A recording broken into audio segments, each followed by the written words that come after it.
उम्रे पे जाने वालों के लिए खुशखबरी। पीआईए ने कराची से जद्दा और मदीना के लिए किरायों में 30% कमी का ऐलान कर दिया है।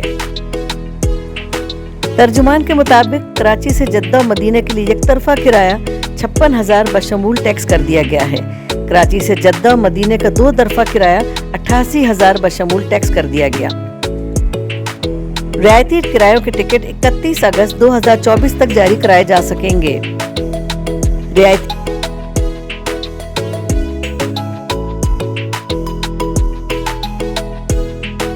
रियायती किराए पर 30 सितंबर 2024 तक सफर किया जा सकेगा।